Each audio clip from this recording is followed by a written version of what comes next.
and welcome to this afternoon's IPR lecture. My name is Nick Pearce. I'm Professor of Public Policy at the University of Bath and Director of the Institute for Policy Research. And I'm very glad to be welcoming you all this afternoon to a lecture from Professor Larry Bartels.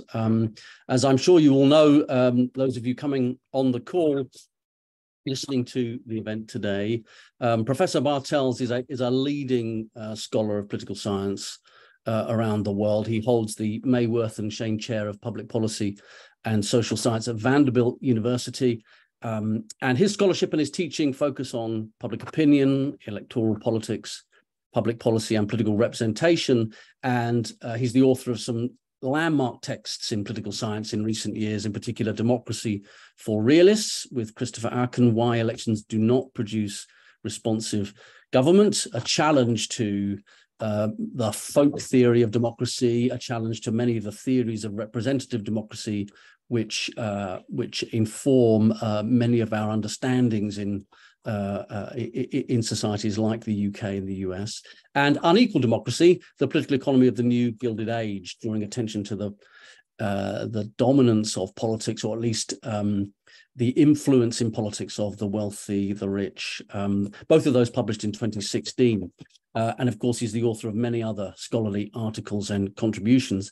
Today, he's here to talk to us about his new book, Democracy Erodes from the Top, which takes on the idea that populism, the kinds of things we've seen in Central and Eastern Europe, the Brexit vote in the UK, the governments of Hungary and Poland and so on, takes on the idea that those are formed out of a sort of groundswell of changes in views, attitudes, opinions amongst the public, and instead looks at it from the perspective of political leaders, political elites, and if you like, the supply side of politics. So I'm not going to say any more about that because that's the subject of the lecture. I just will say that the event is being recorded. It means that you'll be able to watch it on YouTube or listen to it again on a podcast later. If you have a question after the lecture, we're going to do a Q&A with Professor Bartels in the time we have.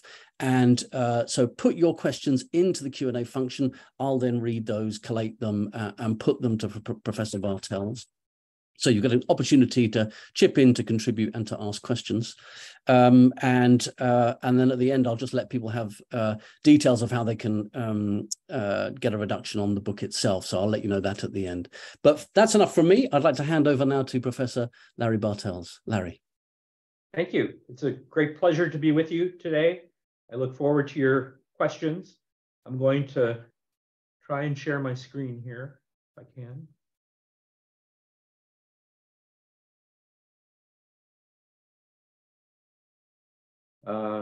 Okay, so this is what I wanted to be the cover of the book. The press had other ideas, and so let's see if I can advance. Sorry. There we go. This is how the cover actually turned out. As Professor Pearce suggested, most of my own work has been on the United States, but I turned in recent years to Europe and have kind of an outsider's perspective on Europe. Most of what I thought I knew about what was going on was based on commentary in the press and among public intellectuals about the so-called crisis of democracy. And so I just want to share with you a little bit of the expectations that I came to this project with.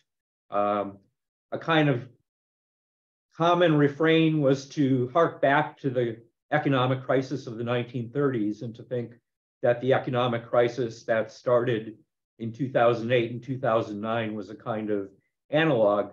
It shouldn't be too surprising that the worst economic crisis since the 1930s has led to the worst political crisis within liberal democracies since the 1930s.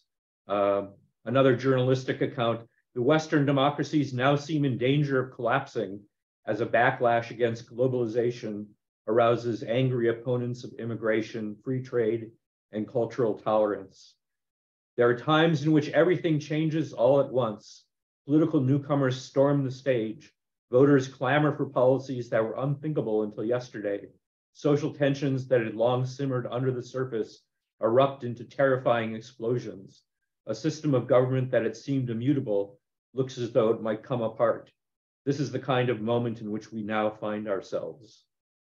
Something is happening. Anti-establishment, anti-system, anti-elite, populist sentiments are exploding in many mature democracies. Confidence in politicians, parties, parliaments, and governments is falling. Even the support for democracy as a system of government has weakened.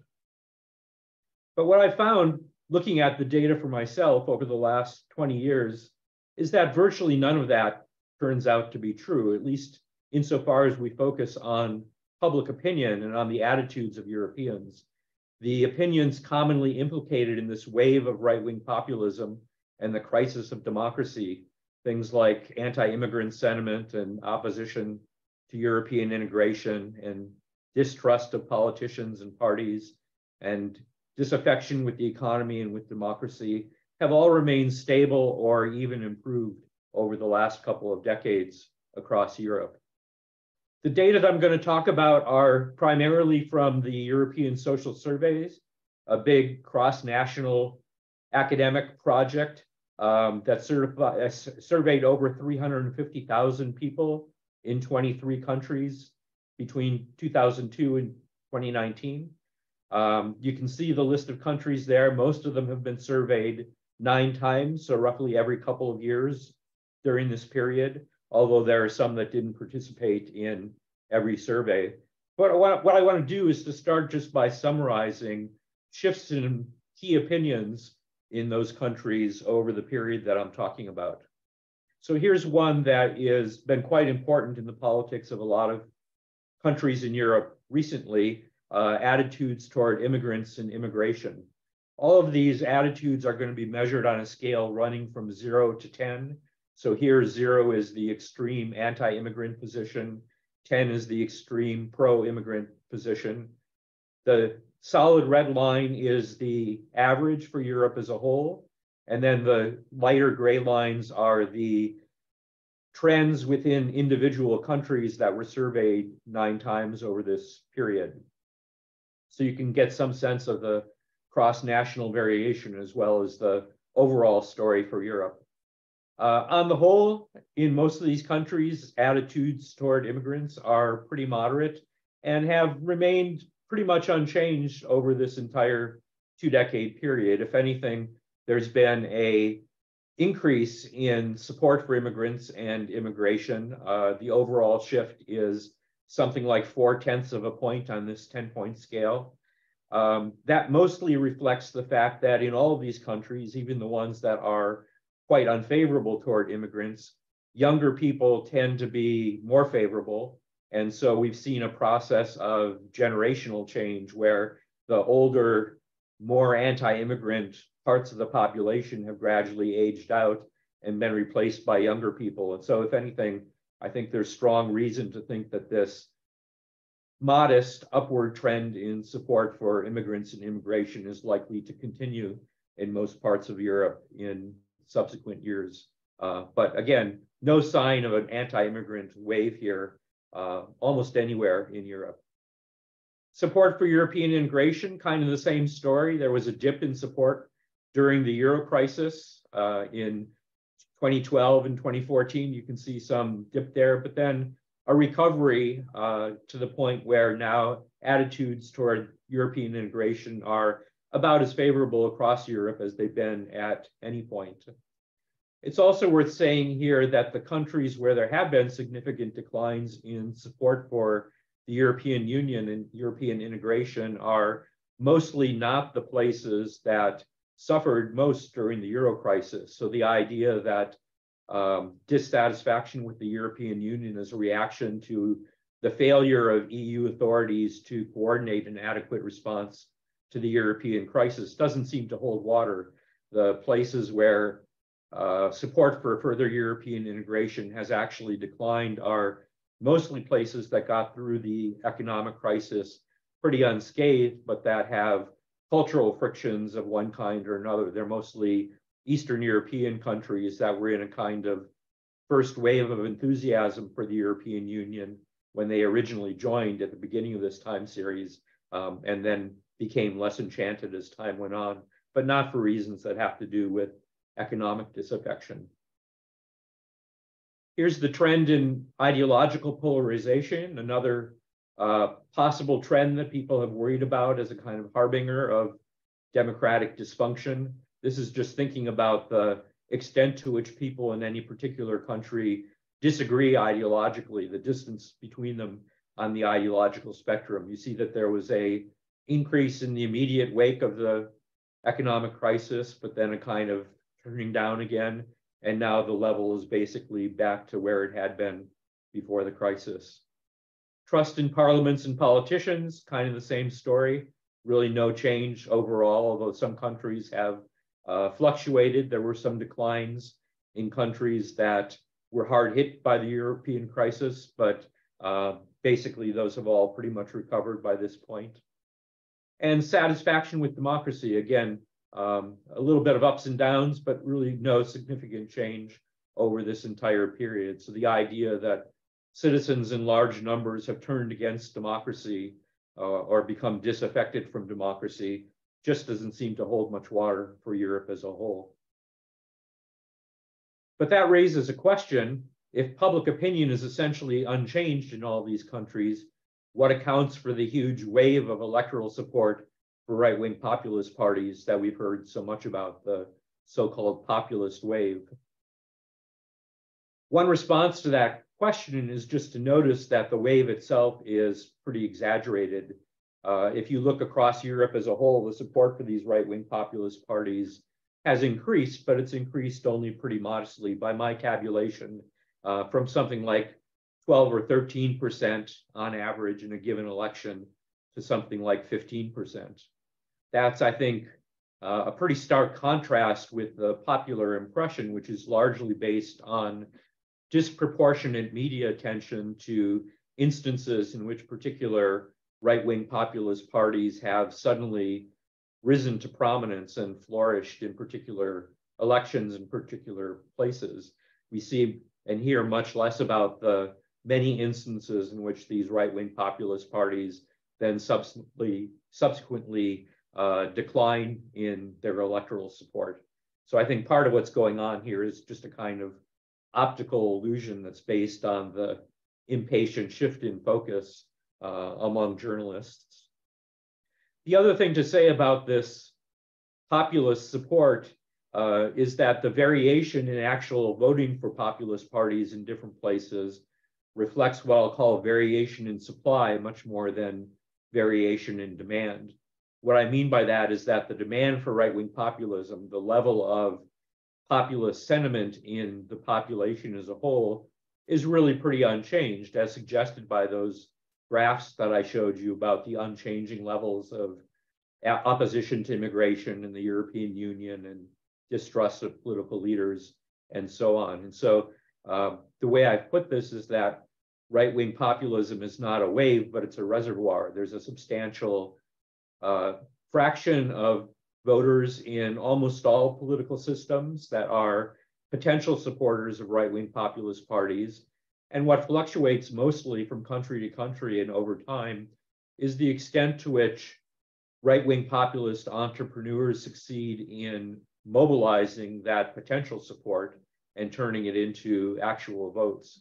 That has much more to do with their political skills, and especially with the successes or failures of mainstream politicians in trying either to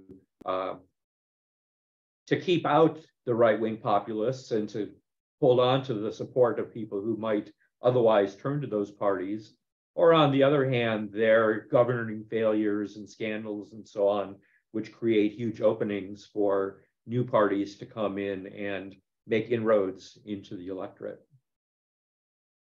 So I'm going to think about populist sentiment as being a combination of these specific attitudes that I've mostly already talked about. The two most important are simply conservative ideology, where people put themselves on a left-right scale.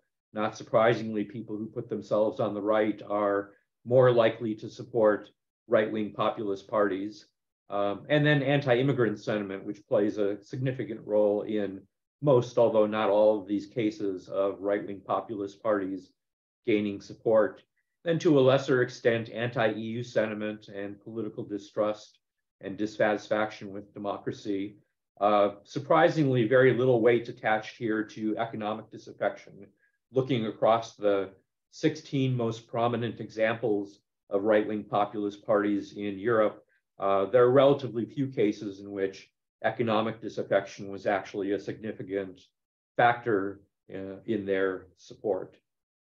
I should also say that across these 16 parties, there are some significant differences in the bases of their appeal.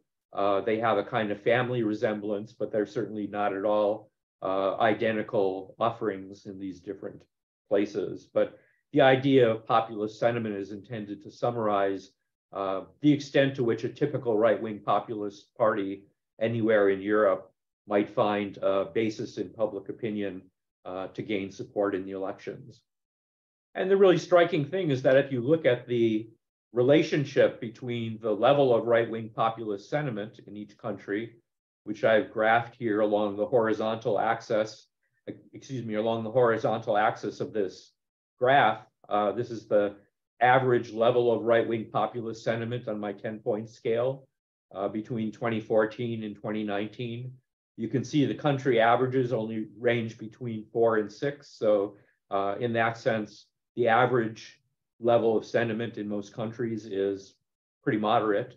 But going up the vertical axis, you see the average vote share for right-wing populist parties in each of these countries over the same period. You can see that there's virtually no relationship overall between the amount of populist sentiment and the success of right-wing populist parties. The variation in their support has much more to do with the details of how political elites have managed, on one hand, the challenge of mobilizing populist supporters, and on the other hand, the challenge of trying to keep them in the fold of mainstream, mostly conservative parties.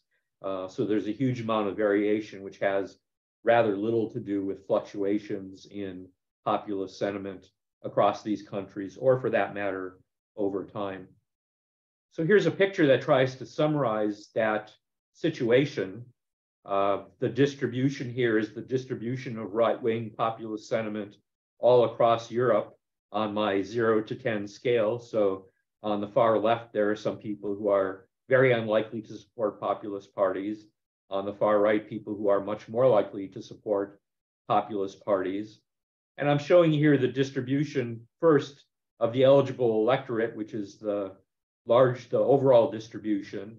So you can look at the kind of tannish brown part there. The gold yellow distribution beneath it is the subset of those people who actually voted in the most recent national election. And then the black distribution down at the bottom are the people who actually voted for right-wing populist parties in these countries. And so the good news here, I think, is that right-wing political entrepreneurs mostly haven't been very successful in mobilizing right-wing populist sentiment. You can see a lot of people, even pretty far over to the right side of the graph, are not voting for right-wing populist parties. In some countries, that's because there hasn't been a right-wing populist party that's become viable to provide an alternative for them to support. But more often, it's just that these people are continuing to support more mainstream, mostly conservative parties rather than the right-wing populist offerings that they have. And that's true even for people who are pretty high up in the distribution, pretty extreme in their right-wing populist sentiment. So that's the good news. The bad news is that these politicians haven't yet been very successful in mobilizing right-wing populist sentiment, which is to say, at least potentially, there is a lot more support out there for right-wing populism than has been tapped so far. And so it's possible at least to imagine a situation in which political entrepreneurs across Europe become significantly more successful than they have at actually mobilizing this support and translating it into votes and seats in parliament and influence over the policymaking process. But let me turn now to the two cases that people often point to, or at least have in mind in the background when they think about the dangers, the threats of right-wing populism, which is the cases of Hungary and Poland, both of which in recent years have seen right-wing populist authoritarian leaders significantly erode democratic institutions and democratic procedures and engage in real significant democratic backsliding. And I think in a lot of the discussion of right-wing populism in other parts of Europe, there's at least a implicit suggestion that those countries are following the same path. So here's an example from Foe and Monk's influential article on the democratic disconnect. Far-right populist parties have risen from obscurity to transform the party system of virtually every Western European country. Meanwhile, parts of Central and Eastern Europe bear witness to the institutional and ideological transformations that might be afoot. In Poland and Hungary, populist strongmen have begun to put pressure on critical media, to violate minority rights, and to undermine key institutions such as independent courts. So I think both parts of that statement are true. Populist parties have made significant inroads in a lot of places, and Poland and Hungary have indeed put pressure on rights and on democratic institutions. But notice the connection here between those two sets of events. It's the word meanwhile.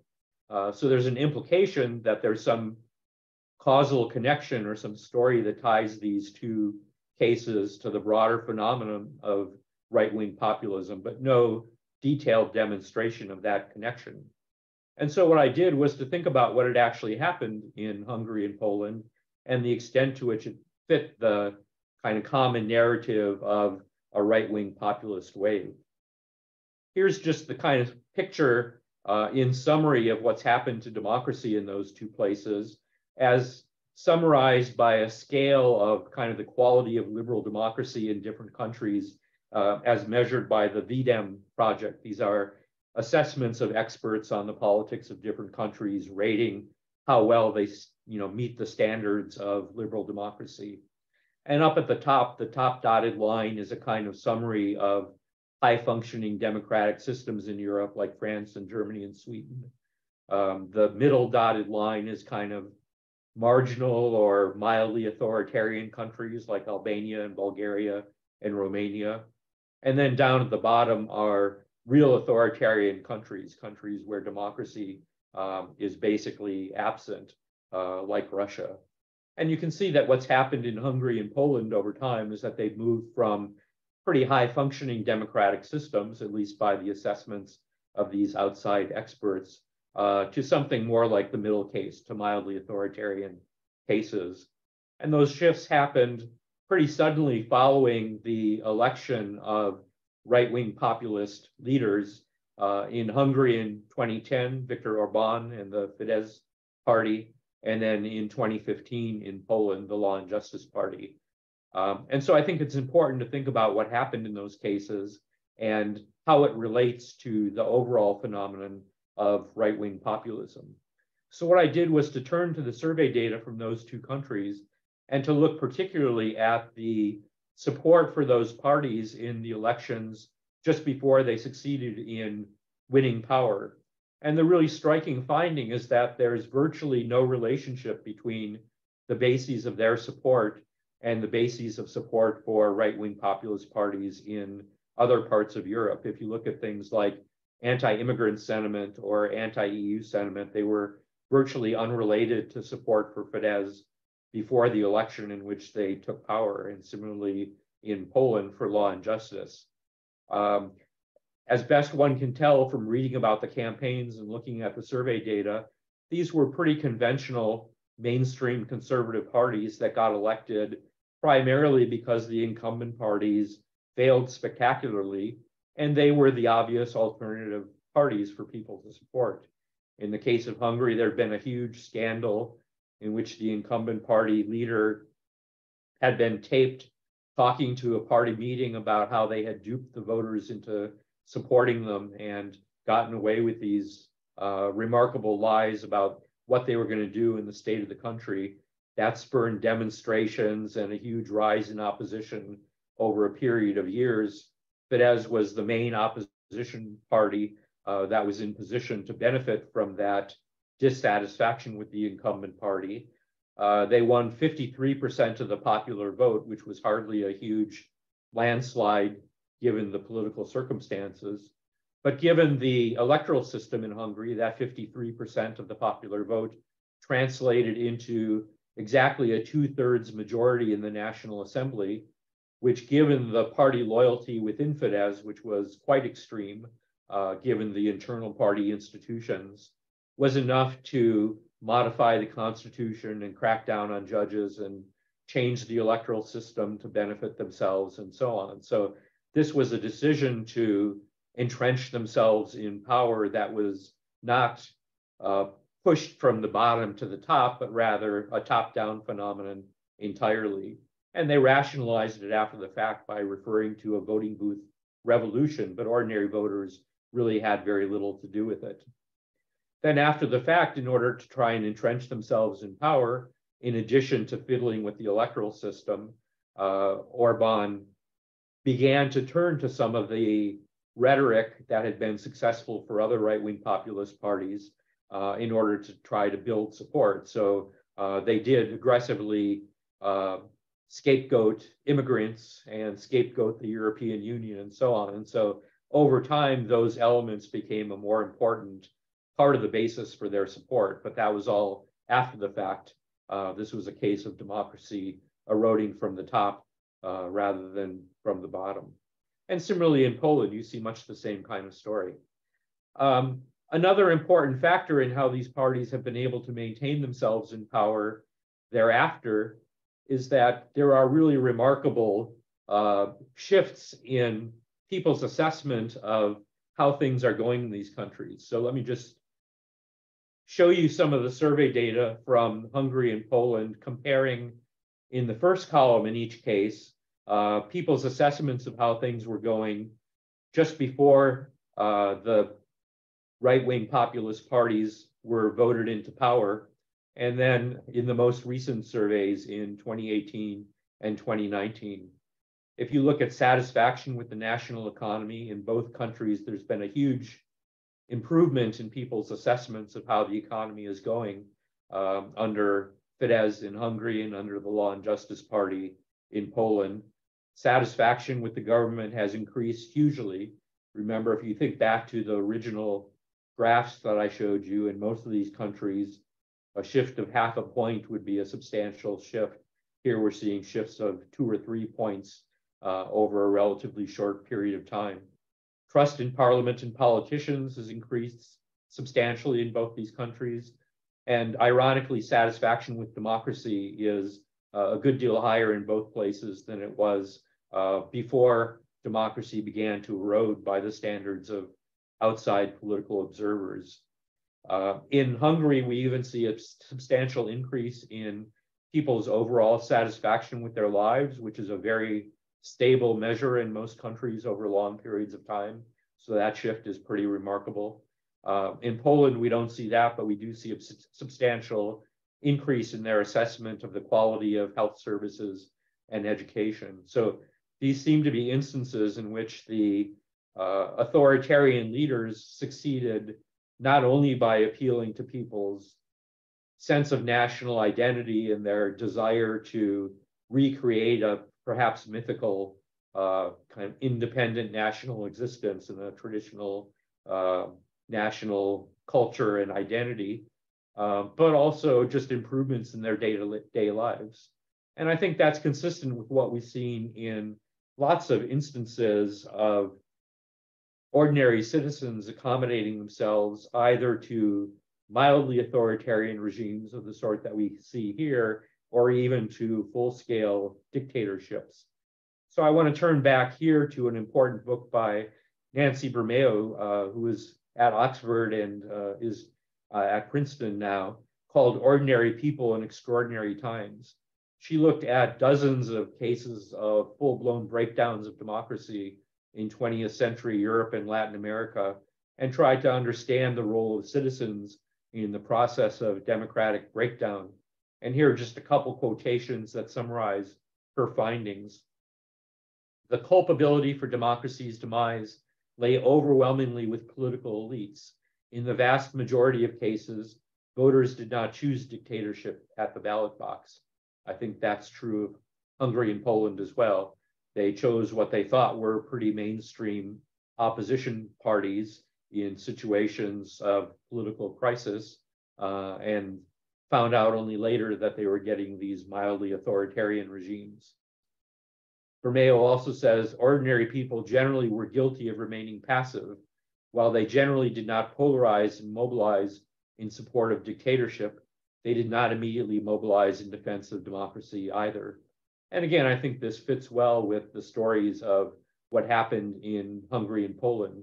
There has been significant opposition to both of those regimes, but they managed to maintain power, mostly because a lot of ordinary citizens were willing to accept democratic backsliding and some erosion of democratic institutions and procedures in exchange for improvements in the quality of their daily life and validation of their national identities and their sense of themselves.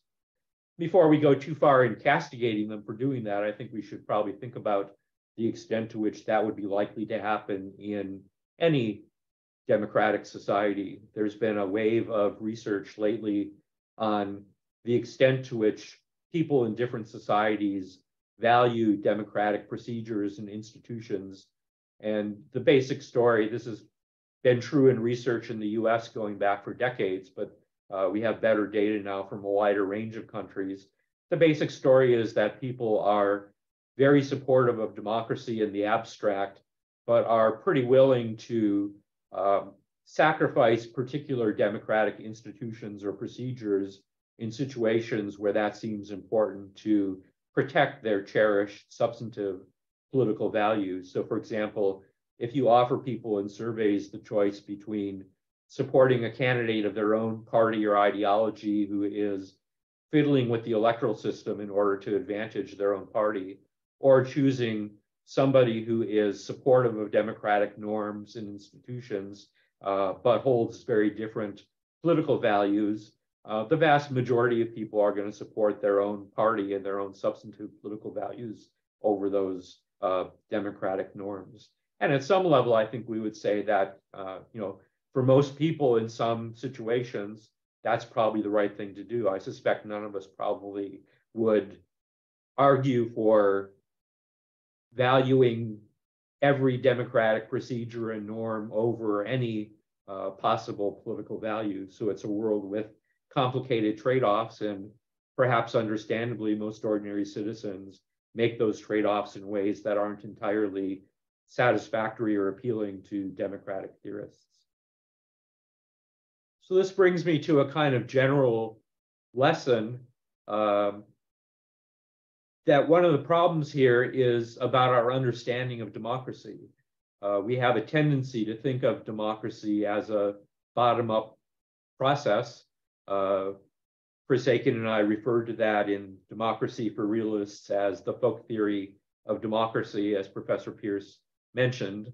And the idea is that in democratic systems, public opinion, the views of ordinary citizens, must somehow be animating whatever is happening. So if immigration is tearing Europe apart, it must be because anti-immigrant attitudes are on the rise. But we see that immigration is, at least in particular times and places, creating significant frictions in parts of Europe. But it's not because anti-immigrant attitudes are on the rise, but rather because a small set of anti-immigrant activists have managed to get attention. And in some of these countries, at least, mainstream leaders have panicked and catered to those views probably much more than they actually needed to. If populist parties are winning more seats in parliament, it must be because populist sentiments are exploding. But we've seen that they're not exploding. The variation in parties winning seats in parliaments has much more to do with what's going on at the elite level. And if democracy erodes, it must be because support for democracy as a system of government has weakened. But as we've seen, support for democracy as a system of government really hasn't weakened. And to the extent that democracy has eroded, it's been because of the choices of political leaders rather than the choices of ordinary citizens for the most part. So there's a kind of summary quotation here, which actually comes from an influential political scientist who was writing about 60 years ago.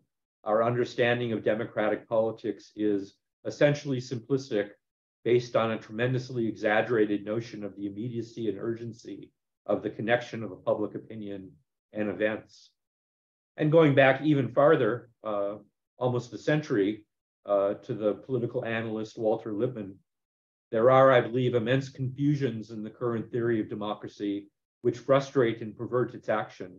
I have attacked certain of the confusions with no conviction except that a false philosophy tends to stereotype thought against the lessons of experience.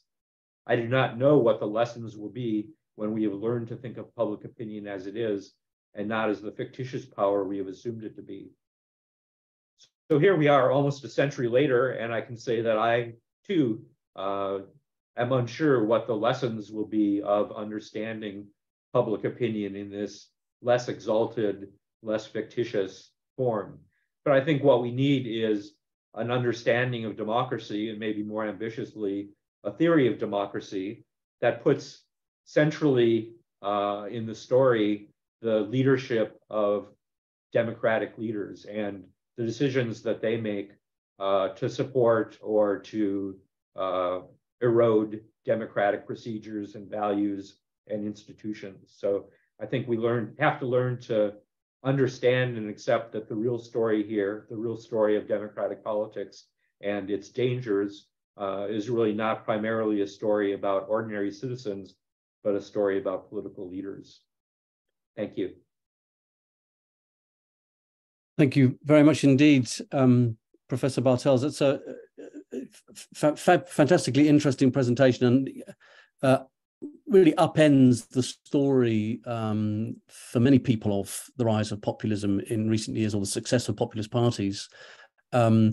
Although one can see how intellectually consistent it is with your previous work, certainly, Democracy for Realists. We've got some questions, but before we go to those, I wonder if I might just tease out a few things in your presentation and relate them to some of the sorts of debates in political science, just for our audience a little more. One is that there's sort of one of the main accounts of populism is that it's a cultural backlash, that it's an older generations responding to the sort of social liberalism, increasing social liberalism of society. So I'm thinking of here, Pippa Norris and Ronald Inglehart's work, that if you disaggregate your ESS data and you look at age cohorts, that you might find, and do in their account certainly, you find a stronger support for anti-immigrant sentiments, certainly, and some more support for populists amongst older groups, and conversely, that younger people less likely to support, and in particular, higher educated young people less likely to support. So the cleavage is either about values and age, or it's about sort of education or not education, and that those are real drivers of support for or opposition to populist parties. I wonder if you might just sort of take us through how you would respond to that account. I think most of that is largely true in the current political climate. I think a lot of the kind of most important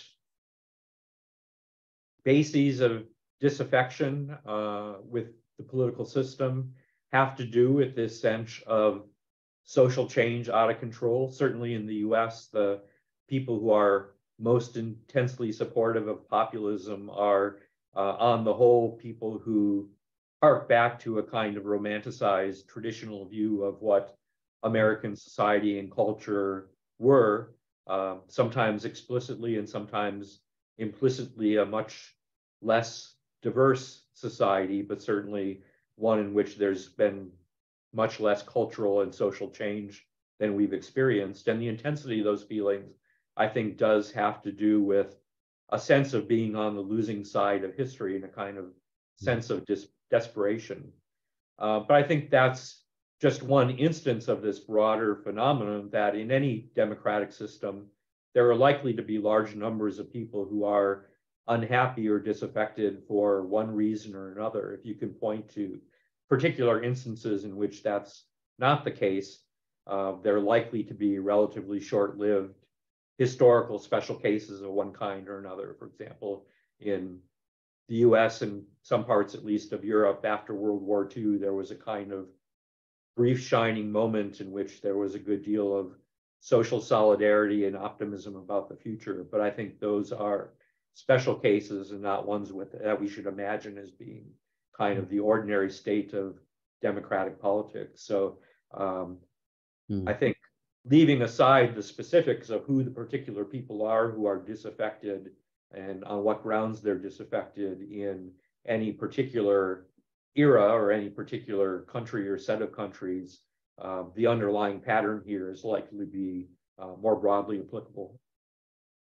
Okay, so I suppose one comeback to that is that the sort of there is more sociological underpinning that is visible in political divisions, particularly in European countries, than that sort of relatively stable, some fluctuation below the stability picture that you paint. So, for example, in Hungary and Poland, the more liberal, educated, younger populations of Budapest not supporting Orban, ditto Warsaw. And in the UK, it's London that votes Remain, it's the post-industrial towns and the rural areas that vote Brexit, and so on, which appears to indicate that there's something more than the sort of usual flux in political contest and conflict, that there is something more deeply, or at least sociologically explicable in some of those divisions. Yeah, I think we can delve into the sociological bases of any set of attitudes that we observe having a significant political impact. What I've tried to do here, since I'm working across countries, is to focus on the attitudes that are captured in the surveys that are more proximate to support for these parties, because I think the underlying sociological bases, although they do have some commonalities across times and places, are likely to be more variable and less clear. So I'm leaving aside the question of where these attitudes come from, but simply showing that they're not shifting very much over time, or it's hard to point to many countries in which the attitudes themselves are a crisis, absent the success of particular entrepreneurs in mobilizing them and capitalizing on the vulnerabilities in a system that are created by the failings of mainstream political leaders. Yeah.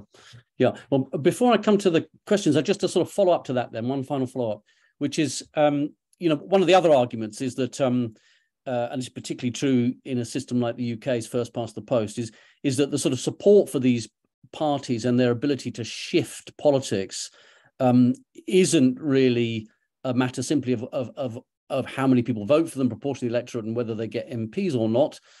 It's their influence on the mainstream parties, is that they drag them across to the right, either in coalition, in proportional systems, or in the case of something like the UK, to make the mainstream centre-right Conservative Party more recognisably populist or even far right.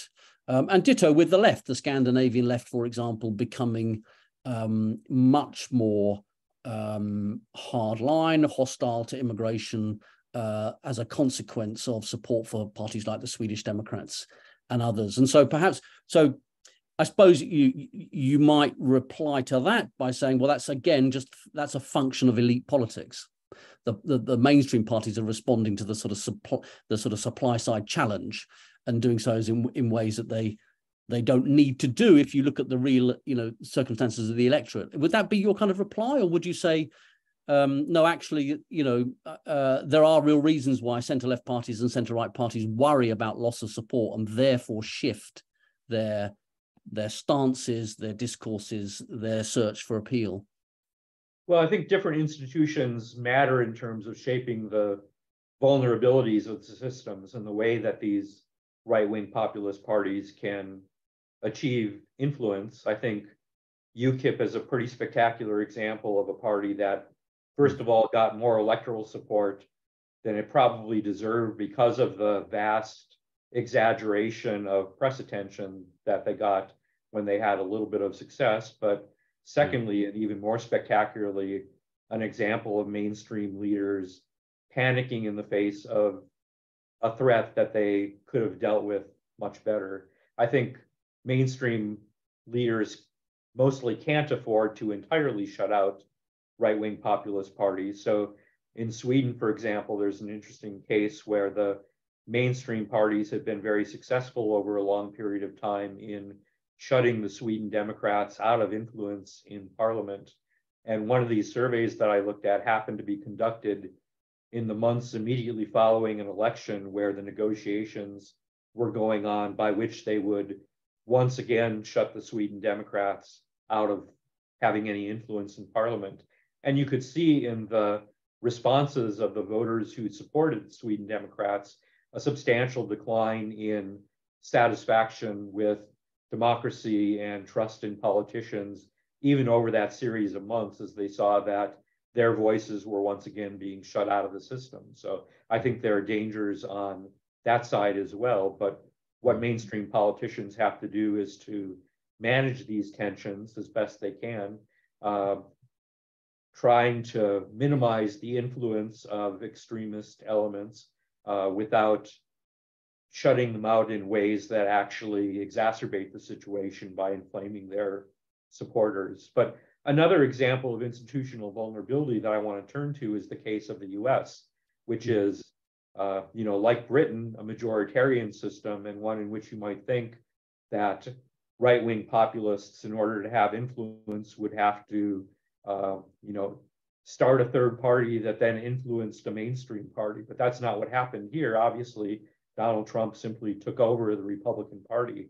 Why was he able to do that? He didn't, at the time that he won the nomination, I think, have an absolute majority of support even among Republican primary voters. But the primary election system is one in which a candidate with strong factional support can prevail against a divided mainstream opposition because he can win a sequence of primaries in different states and build up delegates while his opponents are still squabbling against each other. And that's simply a function of having this wacky system that we have because we think it sounds more democratic to let the voters pick the candidates. But it's a kind of misshapen democracy that actually creates a huge vulnerability in the system as a whole. So somebody like Trump in 2016 and perhaps somebody like Trump in 2024 can win the nomination and then at least be a significant threat in the general election, if not actually win it, simply on the strength of party loyalties among Republicans who probably wouldn't support him if they had a straight up or down choice between him and some other mainstream Republican candidate. Yeah. I think the parallel to the UK there, where the Conservative Party prime minister or leader is chosen by tens of thousands of members who are completely unrepresentative of the wider population, or at least of the centre right. Can I just pick up on the point you made about the sort of influence of the media, because a number of our questions refer to that. That UKIP and others, and you mentioned this in other country contexts too, that the media over exaggerates support, tends to then intensify the kind of visibility of populist parties, and that may be also true of the social media too. I mean, do you think there's a big role in your story for the media, both traditional and social? I suspect that there is. It's kind of hard to measure systematically. I mentioned UKIP because there is an interesting, pretty rigorous study of UKIP that looked over time at the relationship between how much support they had and how much media attention they had, and showed, I think, pretty persuasively that the media attention was driving the support more than the support was driving the media attention. We don't have that detailed kind of study for most of these places. And I think we know even less systematically about social media and its impact, but it certainly seems plausible that social media helps these right-wing populist movements, and maybe especially the most extreme elements within them, to find each other and organize and mobilize in ways that then can be more dangerous to the system than they would be otherwise. Yeah, absolutely. The first question we had was just about the fact your data from the ESS goes up to 2019, the 2019 wave. Are there any sort of consequences, do you think, of the pandemic and the sort of sense that certainly that kind of the pandemic seemed to bring various populist grievances together? It's certainly sort of at the worst end of it in kind of conspiracy theories about what had caused COVID and what the state was doing in its pandemic responses. Do you think there's anything in, if just thinking about elections since the pandemic and political shifts since the pandemic, do you think the pandemic has had any kind of magnifying effect in some of these areas or not? Well, the first thing I'll say is that my analysis stopped with 2019 because one of the effects of the pandemic was to suspend these surveys. So there's a gap in the data. Yeah.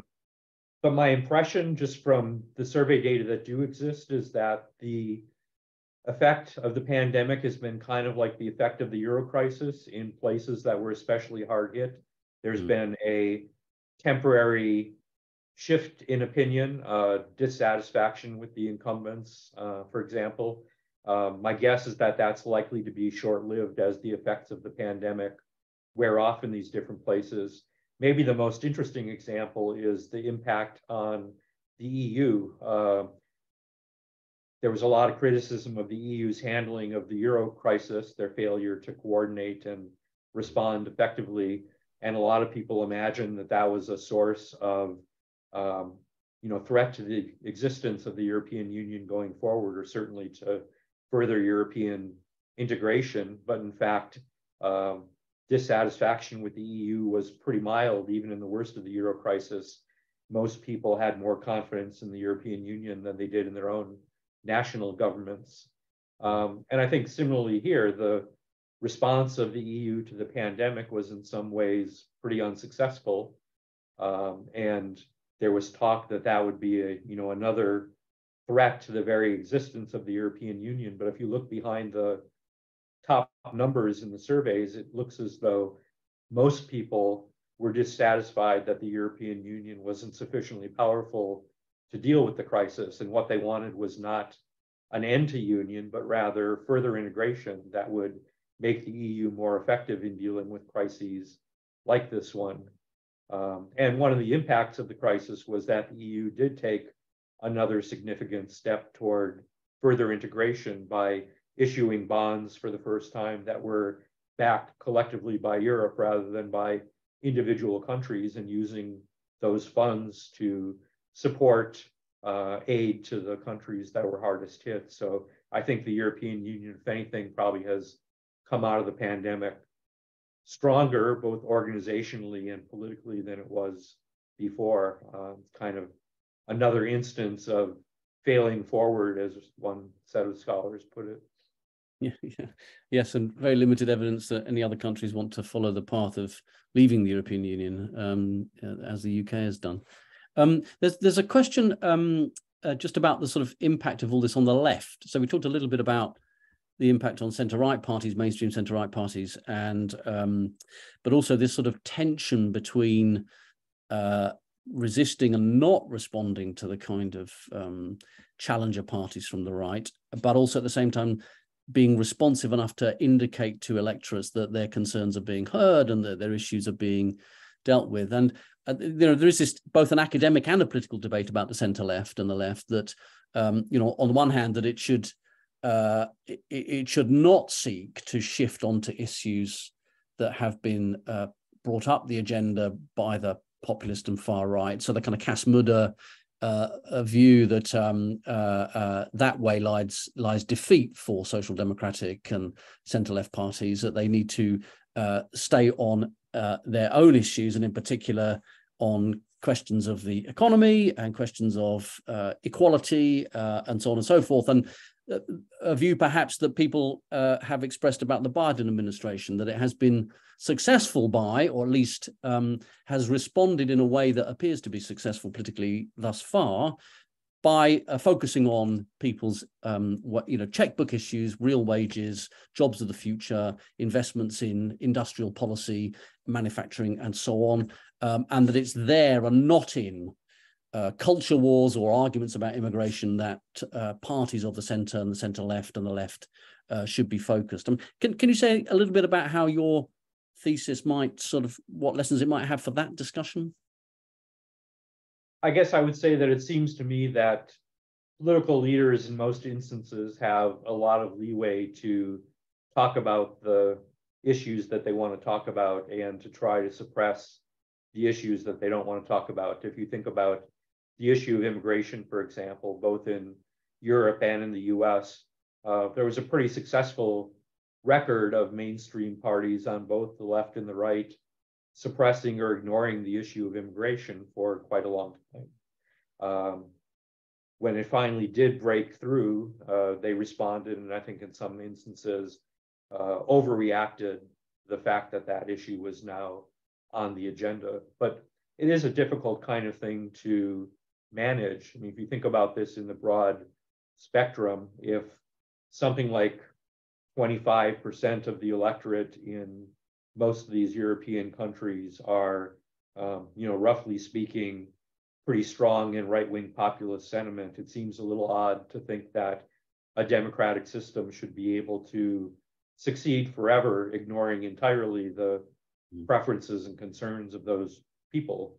So we're always juggling the idea of democracy as a system that reflects people's views, and on the other hand, democracy as a system that we, given our own political values, think is doing right. And I think a lot of the kind of academic and intellectual commentary on democratic politics, which is mostly nested on the left of the political spectrum, tends to take for granted the idea that a well-functioning political system will produce left-wing governments and left-wing policies on a consistent basis. I just don't see any reason to think that's true. Yeah. Okay, that's a very good perhaps a realist note to end on for people that of that inclination, as you say. It's a very good place for us to, I think, perhaps to sort of that note of realism to bring the conversation to a close and to say, well, thank you very much indeed, Professor Bartels, for joining us this afternoon, this evening in the UK, speaking to us from the US. It's very good of you to have given us your time and to have answered all the questions and discussion so comprehensively and thoroughly. We're very grateful to you. I want to say to everybody on the call, everybody on the lecture, that Professor Bartels's book is available from Princeton Press at press.princeton.edu. And if you use the code BAR30, you can save 30% on the print edition. So you can get a substantial reduction on the book itself. And we'll certainly be ordering it for our library at Bath and for the studies that we undertake on politics and public policy at the university. So again, thank you very much, Professor Bartels. We're very grateful to you for joining us today. And thank you to everybody for joining us. And just one final advertorial, which is to say, we're coming to the close of a series of lectures this year, which we've talked about in terms of the polycrisis. We've got a couple more coming up before the end of the summer, so please do keep an eye on the IPR website at Bath for details of those events. Sign up to our newsletter, all those sorts of things. Follow our social media, and you can listen to this event again. You can listen to Professor Bartels's lecture and the Q&A again. Shortly, we'll be putting it up on YouTube and a podcast. So if you want to go back and listen and look again at some of the things that have been said and discussed, you can do so. So thank you very much indeed for joining us. Thank you to Professor Bartels, and good evening to you.